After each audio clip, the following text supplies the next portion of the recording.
এক নয়া পয়সা কম লাগবে না, বরং জান্নাতের হুরগুলোর চাইতে আপনার রূপকে আল্লাহ রাব্বুল আলামিন অনেক গুণে বাড়িয়ে দেবে। তাহলে কেন নিবে না পুরুষটা? কেন নিবে না? নিবে, ভেজালে ফেলে দেন। তুমি আমাকে নিবে কি নিবে না? হ্যাঁ নিব তোকে। নিবে তো তুমি নামাজ ধরো। যখন এইরকম 2 দিন 3 দিন 4 দিন 5 দিন 6 দিন বলতে থাকবেন, আর আবার পাশে দাঁড়িয়ে দাঁড়িয়ে রাতের বেলায় নামাজ পড়বেন, তখন ওকে লাজ হবে। আমার স্বামী, আমি ওর স্বামী, আমি বেহায়ার মতো শুয়ে আছি, আর আমার স্ত্রী রাতের বেলায় নামাজ পড়ছে। যখন লজ্জা লাগবে তখন নিজের মনে উঠে উঠে নামাজ ধরবে। এই জন্য একটা নারীর ভেতরে ক্ষমতা আছে, তার বিগড়ে যাওয়া স্বামীকে সোজা করতে পারে। কি আছে? পানি? হ্যাঁ ঠিক আছে, গরম পানি চলবে।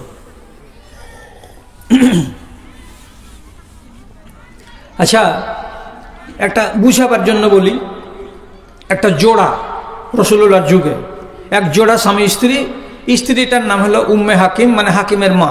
ওর নাম কি? উম্মে হাকিম। আর স্বামীটার নাম কি? তো ইকরামা। স্বামীটা হলো মুশরিক, আর উম্মে হাকিম হলো মুমিনা বেটি ছেলে, ইমানদার। স্বামী স্ত্রী দুজনে, একজন মুমিন আর একজন মুমিন নয়। স্বামীটা বড় জল্লাদ ছিল, তখন খুব অন্যায় করেছে রাসূলুল্লাহ। তো ফতে মক্কার দিন রাসূলুল্লাহ 12টা লোকের নাম কাগজে লিখে কাবার দেওয়ালে লটকিয়ে দিয়ে বলছেন, মক্কার লোকেরা, মুসলমানেরা, এই 12 জন লোককে তোমরা যেখানে পাবে কুচু কাটা করে দিও, জিন্দা রাখিও না। 12টা লোকের ভেতরে একটা নাম এলো কার? তো ইকরামা। ইকরামা তখন জানের ভয়ে করলো কি, বাড়ি ছেড়ে পালিয়ে গেল এমন দেশে। 3 দিনের দিন ওই মেয়েটি উম্মে হাকিম রাসূলুল্লাহকে এসে বলছেন, আল্লাহ রাসূল, আমার স্বামীর নাম যে আপনি এরকম করে লিস্টে লিখেছেন যে যেখানে পাও কুচু কাটা করে কেটে ফেলে দাও, জান বাঁচাবার তাগিদে আমার স্বামী পালিয়ে গেছে এমন দেশে। এখন আমি বেটি ছেলে একাই কেমন করে বাড়িতে থাকবো? কে আমাকে খেতে দিবে? কে আমাকে দেখাশোনা করবে? রাসূলুল্লাহ বলছেন, ঠিকই তো রে বাবা। তখন বেটি ছেলেটার দিকে খেয়াল করেন, দেখেন তো, উত্তর নবীকে বলছেন, আপনি আমার স্বামীকে নিরাপত্তা দান করেন। আপনি যদি নিরাপত্তা দেন তাহলে কেউ তাকে মারবে না। আপনার কাছ থেকে যদি নিরাপত্তা পাই যে আপনি মারবেন না, তাহলে আমার স্বামীকে খুঁজে বের করে আনবো যেমন করে হোক, আর ওই স্বামীকে সোজা পথে নিয়ে আসবো যেমন করে হোক। আর স্বামীকে সোজা করে নেওয়ার পরে ওই স্বামীকে নিয়ে ঘর সংসার করব যেমন করে হোক। আপনি আমার স্বামীকে আনবো যে আপনার সামনে, তো মেরে তো ফেলে দিবেন না। রাসূলুল্লাহ বলছেন, না মারবো না, যাও, কেমন করে আনবে তো আনো। তো চিন্তা করেন, একটা মেয়ে ছেলে উঠে চড়ে 8 দিনের রাস্তা এমন দেশে গেল, চোরাহাতে খাড়ো হয়, আর আরবিতে আওয়াজ দিয়ে লোকেরাকে বলে, ও লোকেরা, তোমাদের এখানে ইকরামা নামের কোনো লোক এসে কি? যদি জানতে পারো তোমাকে খবর দাও, আমি হলাম ইকরামার বাড়িওয়ালি। এখানে গেল, ওখানে গেল, ওখানে গেল। শেষের বেলায় রহাটপুরের রোডের সামনে তীরমোহনীতে এসে জন্মে লোকটা আওয়াজ দিলা। ওখানকার কয়েকটা লোক বলছে, হ্যাঁ জি, মক্কা থেকে একটা নওজোয়ান ছেলে আমাদের গাঁয়ে এসেছে, ঘুরে বেড়েছে, আর দেখো অমুকের বৈঠকে বসে আছে। হাঁটতে হাঁটতে মেয়ে লোকটা যদি যাচ্ছে, তো ওর নিজের স্বামী ইকরামা বসে আছে। তখন ওকে বলছে, ইকরামা বাড়ি চলো, তোমাকে বাড়ি যেতে হবে। তখন ইকরামা বলছে, পাগলি, জানের ভয়ে পালিয়ে এসেছি, বেঁচে আছি দেখতে পালি। মক্কা যদি ঘুরে যায় কচু কাটা করে দিবে, দেখতেও পাবি না, স্বামীকে মেরে ফেলে দিবে। কেন ডাকছিস বাড়ি যাব না? তখন মায়া লোকটি বলছে, হোক জমা হোক আরো। মায়া লোকটা বলছে কি, যেহেতু আমি না আবার রিন্না আছে বা আউসালিন্না আছে, আমি তোমার কাছে এসেছি সারা পৃথিবীর সবচাইতে নেককার মানুষের কাছ থেকে। তার নাম কি? তো নবী মুহাম্মদ সাল্লাল্লাহু আলাইহি সাল্লাম। তিনি আমাকে কথা দিয়েছেন, তোমাকে আমি যদি ফেরত নিয়ে যাই তো তোমাকে মারবে না, কাটবে না, মারবে না। পুরুষটা তখন বলছে, হ্যাঁ পাগলি, এত বড় কাজ কখন বেটি ছেলে করতে পারে? স্ত্রী বলছে, আল্লাহর কসম, আমি এটা কাজ করে এসেছি নবীজির কাছ থেকে, তোমাকে মারবে না। রাসূলুল্লাহ আমাকে নিরাপত্তা দিয়েছেন, তুমি আমার সাথে বাড়ি চলো, তোমাকে বাড়ি যেতেই হবে। রওনা হলো স্বামী স্ত্রী। পুরুষটা বলছে, আমাকে কি আমার স্ত্রী মারবে? তার জন্য নিয়ে যাচ্ছে না, তোমার উপরে আমার ভরসা আছে, তুমি আমার ক্ষতি করবে না, চলো বাড়ি চলো। মিয়া বিবি রওনা দিল। এখান থেকে চলতে চলতে চলতে চলতে সারাদিন যাওয়ার পর সন্ধ্যেবেলায় কোনো এক জায়গাতে গিয়ে তারা আরামের জন্য রাত কাটাবে ওই জায়গায়। তো খানা পানি যা ছিল খেলো দিল। বিছান বিছালো তো দুটা, এখানে একটা বিছান আর আধ হাত দূরে আর একটা বিছান। তো রাত্রি 8টার সময় ঘুমাতে যাবে, তখন ইকরামা আমার স্ত্রীকে বলছে, আরে উম্মে হাকিম, হাকিমের মা, এরকম করে বিছানটা দুখান কেন করলি রে? বিছানের দুটার মাঝখানে ফাঁক কেন? বুঝতে পারি না, একটাই বিছান হবে, তুই স্ত্রী আমি স্বামী। তখন স্ত্রী বলছে, তুমি আমার স্বামী হলে ঠিক, আমি তোমার বিবি হলাম ঠিক, কিন্তু আমি হলাম ইমানদার, তুমি হলে বেঈমান। আমার মতো একজন ইমানদার মেয়ের কাছে তোমার মতো বেঈমান ঘুমাতে পাবে না, রাত কাটাতে পাবে না, আমার শরীরে হাত লাগাতে পাবে না। তুমি তখনই আমার শরীরে হাত লাগাতে পাবে যখন তুমি নিজেকে ইমানদার বানাবে। এই জন্য আমি তোমাকে ইমানদার বানাবো বলে বাড়ি নিয়ে যাচ্ছি। তো যতক্ষণ তুমি ইমান আনোনি ততক্ষণ তুমি আমার উপরে হারাম, এই জন্য বিছানাটা আলাদা করে দিলাম। ইকরামা বলছে, সুবহানাল্লাহ, এগুলো ইসলামের নীতি নাকি রে? হ্যাঁ। এভাবে বাড়ি গেল, রাসূলুল্লাহর সামনে হাজির করলো। রাসূলুল্লাহর সামনে বসা মাত্রই লজ্জিত হয়ে বসে আছে। আল্লাহ রসুল বলছেন, ইকরামা তোমার খবর কি? তো বলছে, রসুল আমি যদি আপনার দিকে হাত বাড়াই তা আপনি আমার দিকে হাত বাড়াবেন? রাসূলুল্লাহ সাথে সাথে এমনি করে হাতটাকে বাড়াইলেন।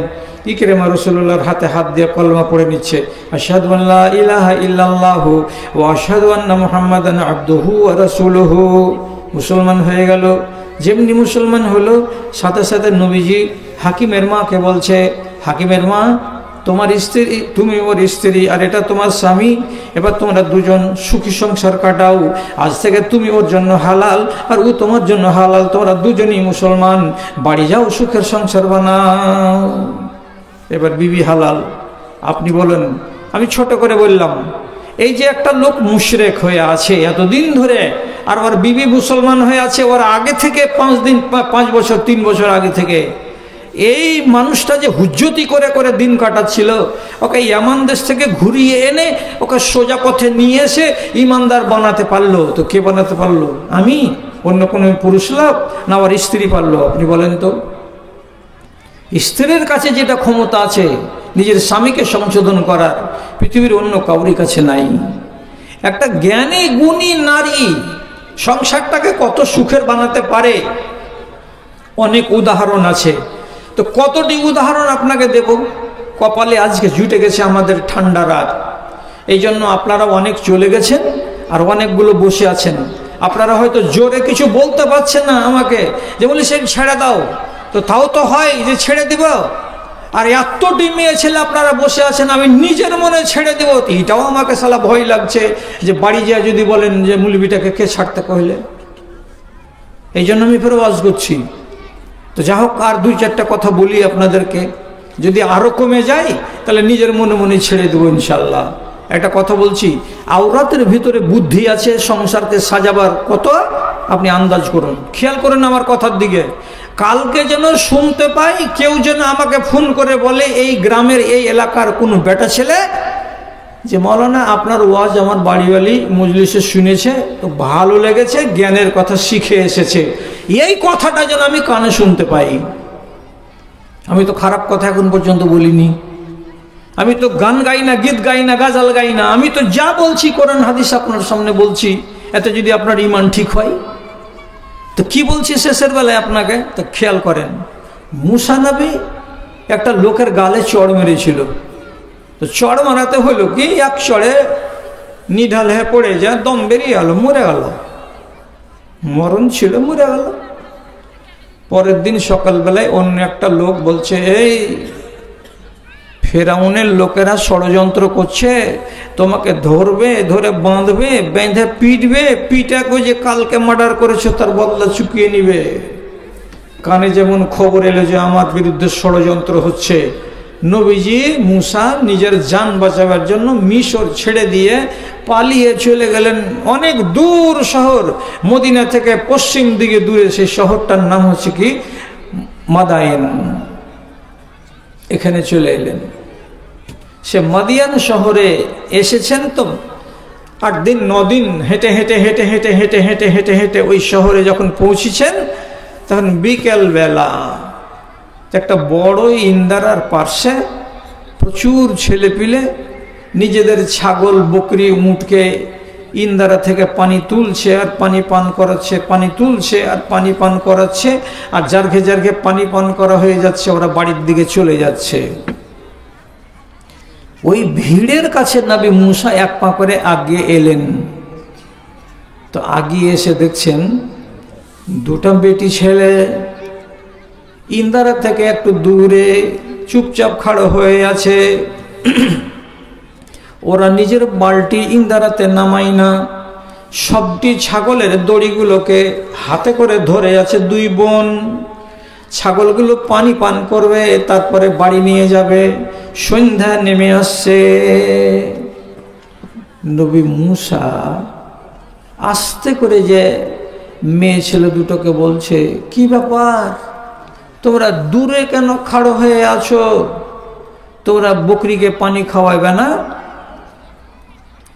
তো মেয়ে দুটো বলছে, পানি তো পান করাবো, কিন্তু আমরা হইলাম বেটি ছেলে, অতক্ষণ পর্যন্ত পানি পান করাতে পারবো না। হাত্তা ইউজদেরার রেয়া, যতক্ষণ পর্যন্ত বেটা ছেলেরা ইন্দারার গোড়া থেকে সরে না যাবে, জায়গাটা ফাঁকা না হবে, ততক্ষণ আমরা ওই ইন্দারার গোড়ায় যাব না। কেন যে আমরা হলাম নারী জাত, বেটা ছেলের সাথে গায়ে গা লাগাবো না, হুড়াহুড়ি করতে যাব না, এতে আমাদের ইজ্জত নষ্ট হবে। তার জন্য অপেক্ষা করছি যে এদের কখন পান করা হবে যে আমরা কাছে যাব। নবী মুসা বলছে, ও এই ব্যাপার। তো বেটি ছেলে দুটা প্রথমেই একটা কথা বলে দিল, কি, আবু না শাইখুন কাবীর, আমাদের বাপটা হলো অচল বুড়া মানুষ, ও হাঁটতে পারে না, বাইরে যেতে পারে না, বকরি চড়াতে পারে না। এই বুড়া বাপকে বাড়িতে রেখে আমরা যুবতী 2 বেটি এসেছি ছাগল চড়াতে, বকরিগুলোকে পানি খাইয়ে তাড়াতাড়ি বাড়ি যাব। নবী মুসা ইন্দারাতে বালতি নামাইলেন, কাউরি সাহায্য নিলেন না, একাই 20 লিটার ওজনের বালতিকে ডুবিয়ে উঠিয়ে নিলেন উপরে, ওদের বকরিটিকে পানিটাকে পান করিয়ে দিলেন। দেওয়ার পরে এবার বলছেন, যাও বাড়ি চলে যাও। এরা তো অবাক, এই কোন লোকের লোক আল্লাহ, একবারে ফেরেশতার মতো হয়ে আমাদের সামনে এসে এত তাড়াতাড়ি পানি পান করিয়ে দিল, আর কত মজবুত যে একবারে 20 লিটারের বালতিটাকে একাই ছেড়ে উঠিয়ে নিল, কাউরি সাহায্য নিল না। বাড়ি গেল, যাওয়ার পরে 2 বোন ছাগলটিকে বেঁধে দিয়ে বুড়া বাপকে বলছে, বাজান জানো, আরো দেরি হয়ে যেত, আমাদের মগরব হয়ে যেত, কিন্তু কেমন কপাল গুনে একটা জুয়ান ছেলেকে পাওয়া গেল। সে জুয়ান ছেলেটা আমাদের দিকে দেখে ওর মনে কি হলো, বালতিটা নিয়ে গিয়ে নামিয়ে পানি ভর্তি করে আমাদের ছাগলগুলোকে পান করিয়ে দিল। তাতে হলোটা কি, আমরা তাড়াতাড়ি করে বাড়ি চলে এলাম। কইছে, তাই নাকি রে মা? হ্যাঁ। সাথে সাথে ওই লোকটা নেককার লোক, ও তখন বলছে, কাজ কর। কত দূরে এটা ছিল? তো বলছি, এর তো এই যে ওভারব্রিজ যায়নি, এই ওভারব্রিজের কাছে ইন্দারাটা, ওইখানে।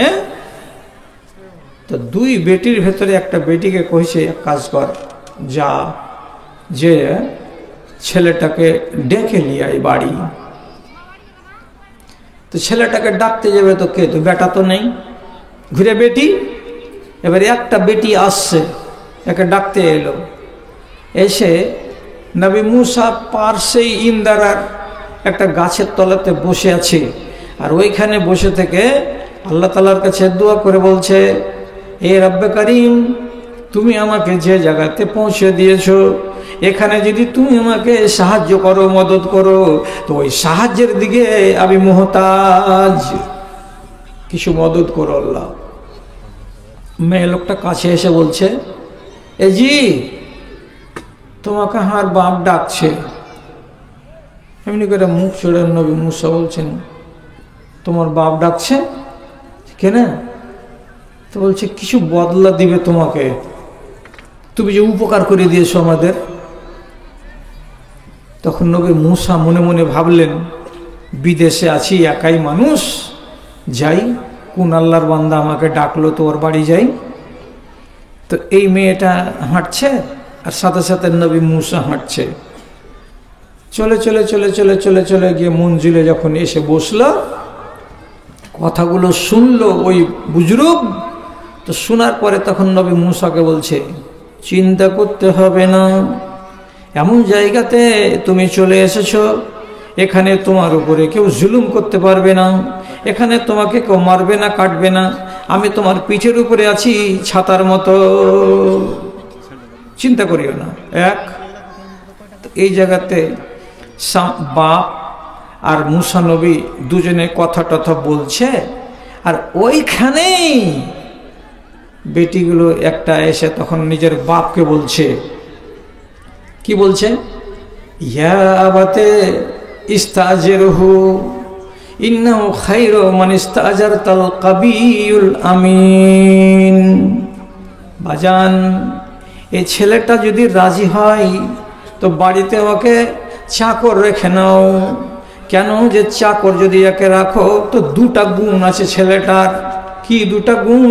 তো বলছে কাবিউল আমিন, এ ছেলেটা বড় মজবুত, এ ছেলেটা বড় সুঠাম দেহের মালিক, আর গায়ে শক্তি ভালো আছে, নওজোয়ান। এক, দুই নম্বর হলো কি, এ ছেলেটা হলো বড্ড আমানতদার, আমানত আছে এর কাছে। আচ্ছা, তুমি বেটি ছেলে কি করে চিনলে যে এটা আমানতদার? মজবুত শক্তিশালী এটা নেই দেখেছো যে ইন্দারাতে 20 লিটারের বালতি ডুবিয়ে একাই উঠিয়ে নিয়েছে, কিন্তু আমানতদার তুমি কি দেখে বুঝতে পারলে? কেন করে বুঝতে পারলে জানো?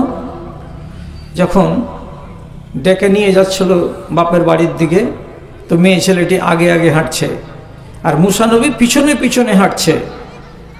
তো একটু চলার পরে নবী মুসা মেয়েটিকে বলছেন, এই মেয়ে, আগে আগে হাঁটতে হবে না, তুমি আমার পিছনে পিছনে হাঁটো, আমি তোমার আগে আগে হাঁটবো। যখন রাস্তা বদল হবে বা ভুলে টুলে যাব, তুমি পিছন থেকে আমাকে বলবে ডানে হও বামে হও, এটা ভালো। কিন্তু তুমি একটা যুবতী মেয়ে ছেলে আমার আগে আগে হাঁটবে আর আমি তোমার পিছনে পিছনে হাঁটবো, তোমার পা উঠা দেখতে পাবো, হাওয়া যদি জোরে দুলে তো তোমার ঘাড়ের কাপড় যদি উঠে যায় তো তোমার চুল আমি দেখতে পাবো, তোমার কাঁধ আমি দেখতে পাবো। হাওয়ার কারণে কিংবা তোমার চলার কারণে তোমার হয়তো শরীরের কোনো অংশ আমি দেখতে পাবো। আমি একটা পুরুষ লোক, একটা অচেনা রমণীর যদি শরীরের কোনো অংশ আমি দেখতে পাই, তাহলে আমার ভেতরে নানা রকমের কুচিন্তা চলে আসতে পারে। তার জন্য আমি তোমাকে বলছি, তুমি আমার পিছে পিছে হাঁটো, আমি আগে আগে হাঁটবো, কোনো মেয়ে ছেলেকে যেন সামনের দিকে আমি দেখতে না পাই।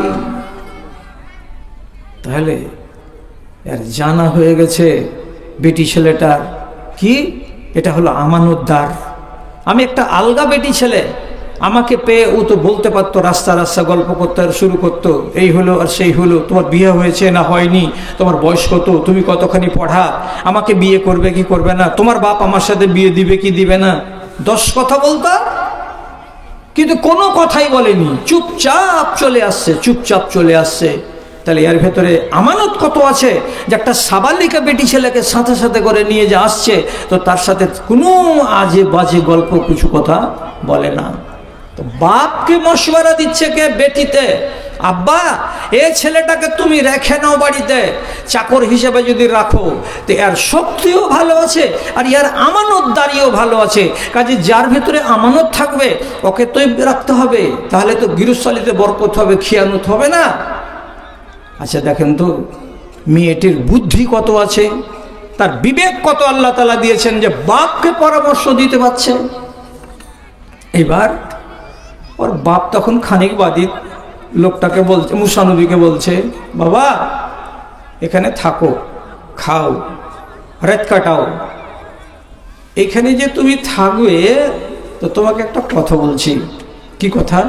ইন্নী উরিদু আন উনকিহাকা বিহিদাই ইবনাতাইয়া হাতাইনি আলা আন তাজুরানি সামানিয়াত হিজাজ।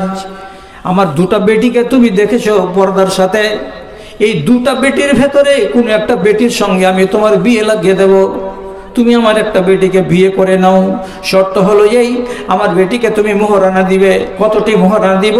তো লোকটা বলছে, আমার বাড়িতে তোমাকে 8 বছর বকরি চড়িয়ে দিতে হবে। শুনলি গে খালা, কত টাকা মোহর হলো?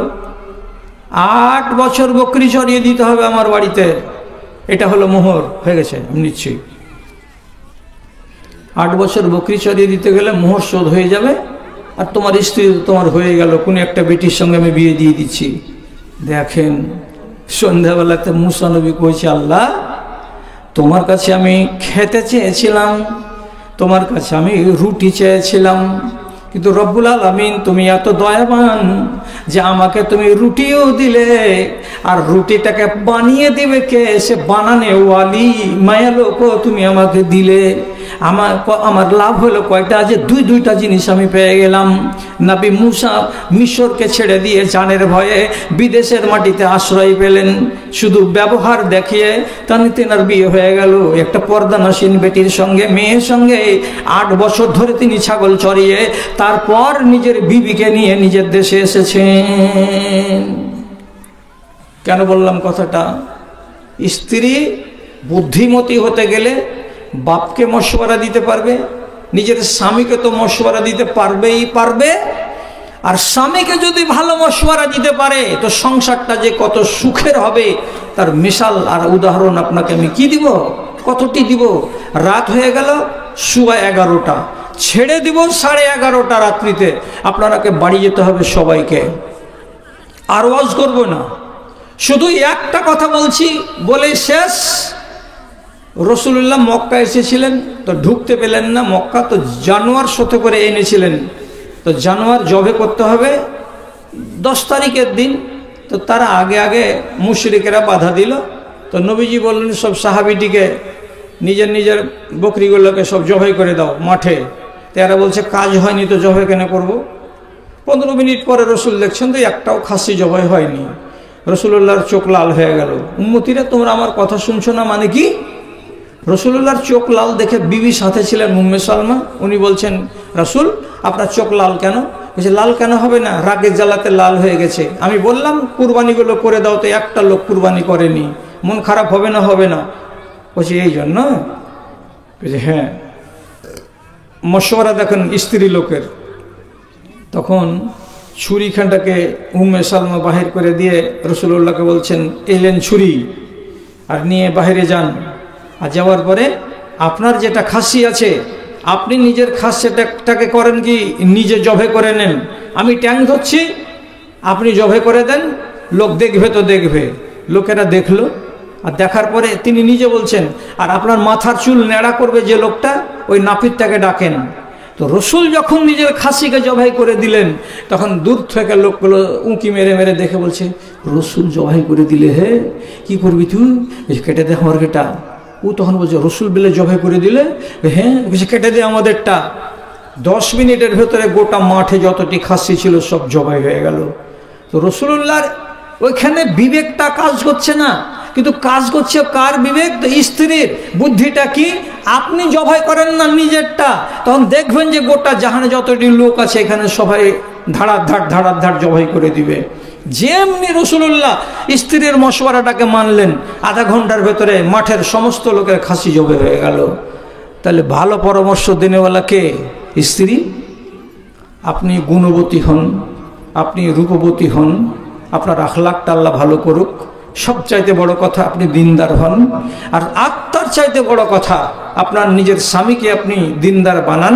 দুজনের দিনদার হয়ে জিন্দেগি কাটিয়ে মরেন, আর মরার পরে কিয়ামতের দিন আবার আপনি ওকে পেয়ে আর ও আপনাকে পেয়ে যেন সুখী হতে পারেন সেটার জন্য চেষ্টা করেন।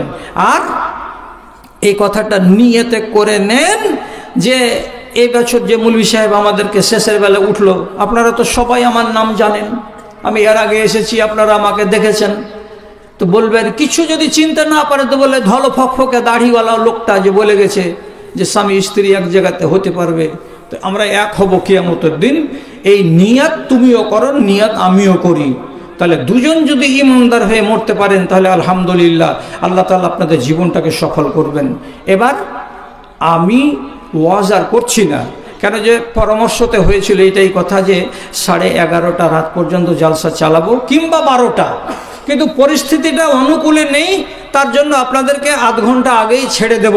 তো ছাড়ার আগে একটা কথা বলছি, যতটি মা খালা খাড়ো হয়ে গেছেন তারাকে বলছি আরো বেশি করে, একটা কাজ এতক্ষণ পর্যন্ত আপনি নিজের মনে দিয়েছেন 20, 30, 40, 100 টাকা করে।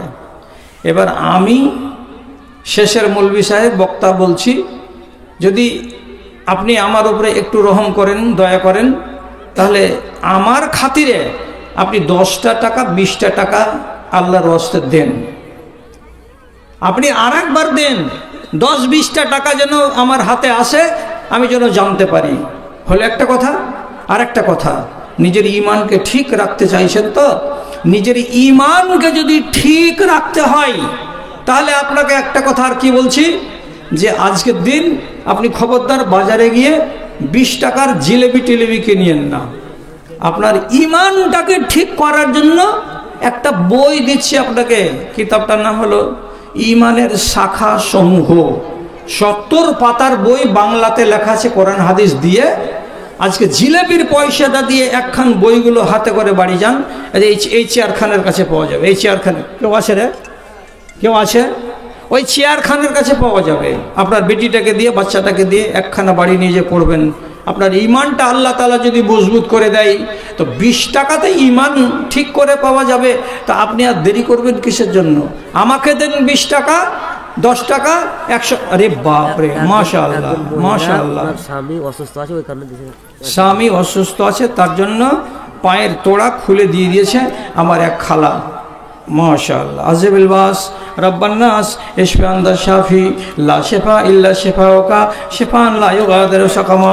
পরওয়ারদিগার আলম, তোমার বান্দি নিজের স্বামী অসুস্থ আছে বলে তোড়া দান পাঠিয়েছে, আয় আল্লাহ তাকে সুস্থবান করে দাও। রব্বে কারীম, তোমার লম্বা চড়া আজমাইশ তোমার বান্দার উপরে করিও না। লা বাসা তাহুরুন ইনশাআল্লাহ। আযবিল বাস রব্বান্নাস ইশফি আনতা শাফি লা শিফা ইল্লা শিফাউকা শিফান লা ইউগাদিরু সাকামা। ইউসুফ আলীর বেটি 600 টাকা দান করেছে। মাশাআল্লাহ, আলহামদুলিল্লাহ, জাযাকাল্লাহ। আচ্ছা, আলহামদুলিল্লাহ। তিনটা খালা, 3 জন মহিলা 3টা আংটি এখান করে দিয়ে গেছে। আলহামদুলিল্লাহ, মাশাআল্লাহ, জাযাকাল্লাহ। আল্লাহুম্মা আইয়িদহুম বিল ইলমি ওয়াল হিলমি ওয়া যায়্যিনহুম বিল ঈমানি ওয়াত তাকওয়া ওয়া লা তুওয়ারিজু বিল ফিতানি ইয়া রাব্বাল আলামিন। নুরুল ইসলামের আদায়ের পরে এটা আবার এলো নাকি? আচ্ছা আচ্ছা আচ্ছা, মাশাআল্লাহ। খালারা, খুব ভালো রিপোর্ট, খুব ভালো রিপোর্ট। নুরুল ইসলামের বেলা কতটি 60 না কত টাকা হয়েছিল? তো আবার আপনারা যে দিয়েছেন এইটা এখন দান এলো কতটি? তো 26,520 টাকা আপনাদের দান এসে গেছে। আলহামদুলিল্লাহ, মাশাআল্লাহ, জাযাকাল্লাহ। পরওয়ারদিগার, তোমার বান্দিরা যে যে উদ্দেশ্যে দান পাঠিয়েছে, আয় আল্লাহ তাদের দানকে তুমি সাদরে গ্রহণ করো। রব্বে কারীম, কারো বাপ, কারো মা, কারো দাদি, কারো দাদা না মারা গেছে, আয় আল্লাহ তাদের তুমি মাগফিরাত করো। যত দূর পর্যন্ত চোখের জ্যোতি যায় অত দূর পর্যন্ত তাদের কবরকে প্রশস্ত করে দাও, আমিন। এইটাকে 1000 টাকা মাসকুরার, আর দুজনে 100 টাকা, 100 করে 200 টাকা। আল্লাহ রাব্বুল আলামিন এই মায়েদের দানকে তুমি কবুল করে নাও। শেষের বেলায় আমার ভালোবাসায়, আমার মহব্বতে পড়ে আমার খালারা খুশি হয়ে 1000 টাকা, 500 টাকা করে দান পাঠিয়েছে। আয় আল্লাহ তুমি তাদের দানকে কবুল করো। আল্লাহুম্মা সাল্লি আলাই, আল্লাহুম্মা বারিক আলাই। রব্বে কারীম, দানকারীদের দান আল্লাহ তুমি জায়ে করিও না। আয় আল্লাহ এদের উদ্দেশ্য যেটা মনে লুকায়িত আছে সে উদ্দেশ্যকে তুমি সফল করে দাও, আমিন আমিন বিরহমাতিকা ইয়া আরহামার রাহিমিন। তোমার আদেশে দিন চলে যায়, তোমার আদেশে দিন চলে যায়, আধার নেমে আসে রাতে, কত যে শক্তি লুকায়ে রেখেছো তোমার নিপুণ 2 হাতে। আচ্ছা, এটা ছোট মেয়ে ছেলে শেষের বেলাতে এসে 10টা টাকা দান করেছে। পরওয়ারদিগার তার দানকে তুমি কবুল করে নাও, আমিন। একটা জিনিসের নাম ইমান নয় খালা, ৭৩টা জিনিসের নাম ইমান। ৭৩টা জিনিসের নাম ইমান। নামাজ পড়ো, রোজা রাখো, হজ করো, জাকাত দাও, সত্য কথা বলো, হালাল রুজি খাও, পিতা মাতার ফরমাবরদারি করো, স্বামীর ইতাআত করো, পর্দার সঙ্গে থাকো, জানাজার নামাজে বেটা ছেলেরা শরিক হবে, সালাম দিবে, আর কেউ যদি মানুষ ব্যারাম পড়ে যায় তাকে দেখতে যাবে। এগুলো সবই হলো ইমান। ইমান ইমান। বেটা ছেলের জন্য আরও ইমান কেমন, আর মেয়ে ছেলের জন্য অনেকগুলোতে একটু করে তফাৎ আছে। যেমন এটাও হলো ইমান, পুরুষ লোকেরা দাঁড়িয়ে রাখবে, এটাও হলো ইমান যে মুছগুলোকে কেটে দেবে। এটাও হলো সবারই জন্য সমান যে বগলের চুলকে ছেড়ে ফেলে দিবে। এটাও হলো সবার জন্য সমান যে নখগুলোকে কেটে দেবে। এটা হলো সবার জন্য সমান গলায় পানি দিয়ে গার্গিল করবে। এটা সবার জন্য সমান নাকে পানি দিয়ে নাক ঝাড়বে। এটা হলো সবার জন্য সমান। তাহলে ইমান কত? ৭৩টা জিনিসের নাম হলো ইমান। আপনার বাড়িতে আগামী কয়দিন পরে যে রমজান মাস আসছে, তো রমজান মাসে তো কমসে কম কোরআন মাজিদটা খুলে 2 পাতা পড়বেন। একটা দিন ইসলামের একখানা কোনো বই তো খুলবেন। বাংলা পড়া কি বাংলা পড়া নয়, একবার তো খুলবেন একখানা বই, খুলে 2টা পাতা তো পড়বেন যে আল্লাহ একটু জ্ঞান শিখি, একটু শরীয়ত শিখি, তাহারাত কাকে বলে, জানাবাত কাকে বলে। এই কথাগুলো তো আপনাকে শিখতে হবে রে মা, এই কথাগুলো তো জানতে হবে রে খালা। তাহলে শিখার জন্য হলো কিতাব। খালি টাকা দেখলে কি হবে? টাকা দেখিয়েন না। 2 কাপ চায়ের দাম এলাকার মহিলাদের 30 টাকা। আল্লাহ, এটা ফের কে নিয়ে এলো গো? ওখান থেকে আসলো টোটাল। এটা আরেকজন আদায়কারী। মাশাআল্লাহ। দেখেন আরেকজন, এটা কি মেয়েদের দান? মাশাআল্লাহ, আলহামদুলিল্লাহ, জাযাকাল্লাহ।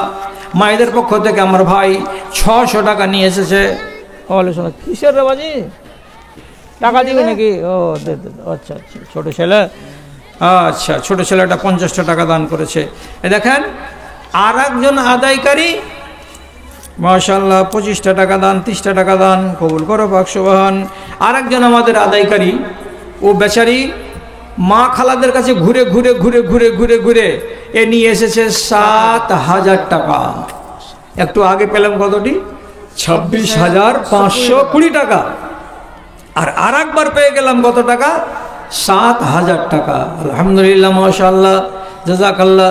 পরওয়ারদিগার আলম, একটা ছেলে বাইরে আছে, ওর নাম 250, অসুস্থ আছে, আর ওনার মায়ের জন্য 250। আচ্ছা, একটা ছেলে বাইরে আছে, অসুস্থ হয়ে আছে, তার জন্য তার নামে 250 আর নিজের নামে 250, 500 টাকা দান করেছে। আল্লাহুম্মা সাল্লি আলাইহি, আল্লাহুম্মা বারিক আলাইহি, আজিবিল বাস রাব্বান নাস, ইশফা আনতা শাফি, লা শিফা ইল্লা শিফাউকা, শিফাআন লা ইগাদিরু সাকমা। রব্বে করিম, তোমার বান্দাকে লম্বা চওড়া আজমাইশ করিও না। আয় আল্লাহ, তুমি তাড়াতাড়ি গিয়ে শিফা দাও তাকে। আয় আল্লাহ, সুস্বাস্থ্যবান করে তোলো, আমিন। তো একবার দিয়ে দিলেন 26,000, আর একবার দিয়ে দিলেন 7,000। আর নুরুল ইসলামের হাতে তখন দিয়েছিলেন আপনারা মোটামুটি 60-65,000। আলহামদুলিল্লাহ, মাশাআল্লাহ, জাযাকাল্লাহ। রব্বে করিম, তোমার বান্দিরা যে যা আশায় দান করছে, আয় আল্লাহ, সকলের দানকে তুমি কবুল করে নাও।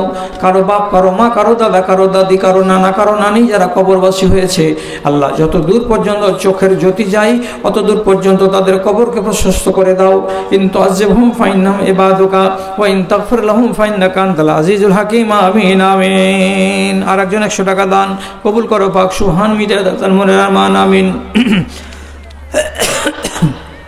তোমার আদেশে দিন চলে যায়, তোমার আদেশে দিন চলে যায়, আধার নেমে আসে রাতে, কত যে শক্তি লুকায়ে রেখেছো তোমার নিপুণ 2 হাতে, তোমার নিপুণ 2 হাতে। মহাবিশ্বের তুমি যে চালক, মহাবিশ্বের তুমি যে চালক, করুক তোমার জয় নিশান। ওগো আল্লাহ মেহেরবান, আমি গাহি তোমার গান, তুমি আমায় রিজিক দিয়ে বাঁচাও আমার প্রাণ গো আল্লাহ, বাঁচাও আমার প্রাণ। রূপে ভরা দুনিয়াটা দেখতে কত ভালো, রূপে ভরা দুনিয়াটা দেখতে কত ভালো, দেখবো যে তাই চোখে তুমি দিলে আমার আলো, তুমি দিলে আমার আলো। অনেক দেখি আলোবিহীন, অনেক দেখি আলোবিহীন, একই তোমার শান। অনেক দেখি আলোবিহীন, একই তোমার শান। ওগো আল্লাহ মেহেরবান, আমি গাহি তোমার গান। তুমি আমায় রিজিক দিয়ে বাঁচাও আমার প্রাণ গো আল্লাহ, বাঁচাও আমার প্রাণ। তোমার আদেশে দিন চলে যায়, আধার নেমে আসে রাতে। তোমার আদেশে দিন চলে যায়, আধার নেমে আসে রাতে। কত যে শক্তি লুকায়ে রেখেছো তোমার নিপুণ দুই হাতে, তোমার নিপুণ দুই হাতে। মহাবিশ্বের তুমি যে চালক, মহাবিশ্বের তুমি যে চালক, উড়ুক তোমার জয় নিশান। মহাবিশ্বের তুমি যে চালক, উড়ুক তোমার জয় নিশান। ওগো আল্লাহ মেহেরবান, আমি গাহি তোমার গান। তুমি আমায় রিজিক দিয়ে বাঁচাও আমার প্রাণ গো আল্লাহ, বাঁচাও আমার প্রাণ। তাহলে এবার আমরা জালসার শেষ পর্বে পৌঁছে গেছি। 11:30 বাজতে আর 3 মিনিট দেরি। যখন সলা পরামর্শ ভিত্তিতে এটা ফয়সালা হয়েছে, ঠিক হয়েছে, ভুল হয়নি। তো যারা যারা রাস্তা নিয়ে নিয়েছেন, যারা যারা এখনো রাস্তা ধরেননি, তারাকে বলছি এই শামিয়ানার তলে, প্যান্ডেলের তলে আর বসে থাকিয়েন না খালা, আর বসে থাকিয়েন না, উঠে যান। যত তাড়াতাড়ি বাড়ি পৌঁছে যাবেন আমাদের ঘাটটা হালকা হবে। কি জন্য হালকা হবে? আপনারা মায়ের জাত, দূরে থেকে এসেছেন, কাছে থেকে এসেছেন, নিরাপদে সহি সালামতে বাড়ি চলে যাবেন।